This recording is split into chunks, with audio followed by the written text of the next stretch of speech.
तो दोस्तों सच बताना यार, दिल पे हाथ रख के, ब्रॉक लेसनर और रोमन रेंस भाई साहब इतना इंतजार कराते हैं ना, इतना इंतजार तो मुझे मेरी क्रश के मैसेजेस भी नहीं कराते यार। बात तो सही है। हाँ मतलब यार देखो, रोमन रेंस ब्रॉक लेसनर कब आएंगे? हमें लगता है मंडे नाइट रॉ में आएंगे, फिर स्मैकडाउन में आएंगे, कोई स्पेशल शो में आएंगे। हम 3 घंटे इस मैच को देखते हैं, सारी चीजें करते हैं और उसके बाद हमें क्या मिलता है? हेलो हाय नमस्कार, आप देख रहे हैं रसल ब्लेड चैनल पे, आपका स्वागत है। चैनल को सब्सक्राइब कर देना, भर भर के अपडेट मिलेगी। और रोमन रेंस का तो नहीं पता दोस्तों मुझे, लेकिन ब्रॉक लेसनर को लेकर एक बहुत बड़ी अपडेट आई है। पिछले 2 रेसलमेनिया मिस करने के बाद ब्रॉक लेसनर का नाम एक बार फिर से डब्ल्यूडब्ल्यूई के अंदर सीरियस तरीके से डिस्कस हो रहा है, और इस बार बात सिर्फ रूमर्स तक लिमिटेड नहीं लग रही है।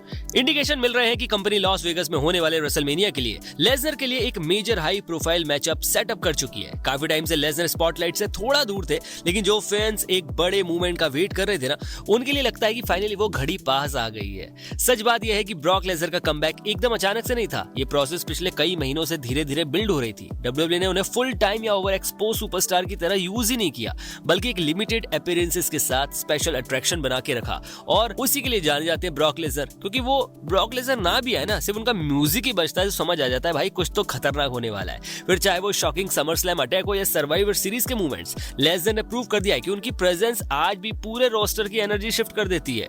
2025 में लेसनर रन की अगर बात की जाए तो ये सबूत है कि ब्रॉक लेसनर ज्यादा स्क्रीन टाइम की जरूरत ही नहीं पड़ी उनको। वो बस एक बार आए, जॉन सीना के टाइम पे आए, फिर एक बार R-Truth के साथ हमें नजर आए, फिर सीधा सर्वाइवर सीरीज में नजर आए। देखा जाए तो 2025 में वो 3 बार ही नजर आए, लेकिन ऐसा लग रहा है कि भाई 2025 ब्रॉक लेसनर का साल था। इसके बाद रसल पलूजा पर सर्वाइवर सीरीज में लेसनर ने अपीयरेंस लिमिटेड थी, लेकिन हर बार मीनिंगफुल रही। डब्ल्यूडब्ल्यूई का अप्रोच बिल्कुल क्लियर लग रहा था, ब्रॉक लेसनर को प्रिजर्व करो, उन्हें हर शो पर मत दिखाओ, बल्कि जब दिखाओ जब कुछ बड़ा आने वाला हो। एंड रेसलमेनिया इस सीजन पास आ रहा है, फैंस और इनसाइडर्स दोनों ये सोच रहे हैं कि क्या लेसनर नजर आएंगे। अब सबसे बड़ा चैलेंज पता है क्या है? डब्ल्यूडब्ल्यूई के सामने ये एक लेसनर को कैसे रेसलमेनिया कार्ड में फिट किया जाए बिना बाकी प्लान्स को ओवरशैडो किए हुए।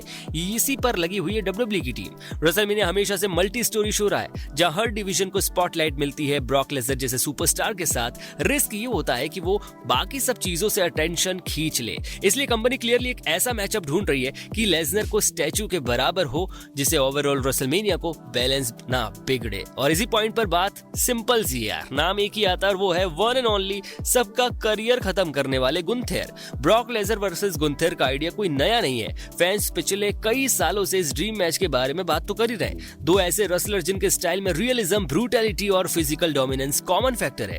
अब लगता है डब्ल्यूडब्ल्यूई फाइनली इस मैचअप को सिर्फ फैंटेसी बुकिंग नहीं, बल्कि एक रियल रेसलमेनिया पॉसिबिलिटीज की तरह देख रही है।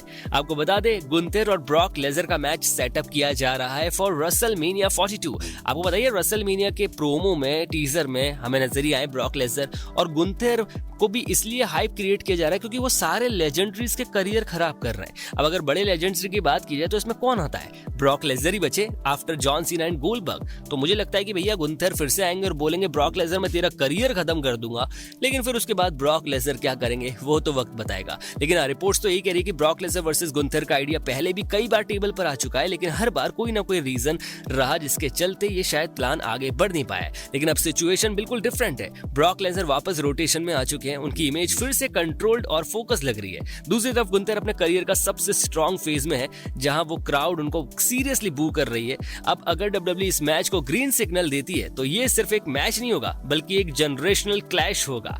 इस मैच का एक और इंटरेस्टिंग एंगल ये भी होगा कि डब्ल्यूडब्ल्यूई का फ्यूचर और पास्ट कैसे कोलाइड करता है, क्योंकि जैसे कि आपको पता है गुंथेर गोल्डबर्ग को रिटायर कर चुके हैं, जॉन सीना को रिटायर कर चुके हैं, अब बारी है ब्रॉक लेसनर की। देखना होगा कि भैया डब्ल्यूडब्ल्यूई के लास्ट मोमेंट तक क्या कुछ आइडिया होगा, क्योंकि हर बार डब्ल्यूडब्ल्यूई हमें बताती तो बहुत कुछ है, लेकिन करती कुछ और ही है। क्या करें, ट्रिपल एच जो कहेंगे हमें वो देखना ही पड़ेगा। बाकी ब्रॉक लेसनर के रिटर्न पर आप कितना एक्साइटेड है, कब उन्हें रिटर्न करते हुए देखना चाहते हैं, हमें कमेंट करके जरूर बताना। और हाँ, ऐसी अपडेट्स आपको मिलती रहेगी, रसल ब्लेड को सब्सक्राइब जरूर कर देना।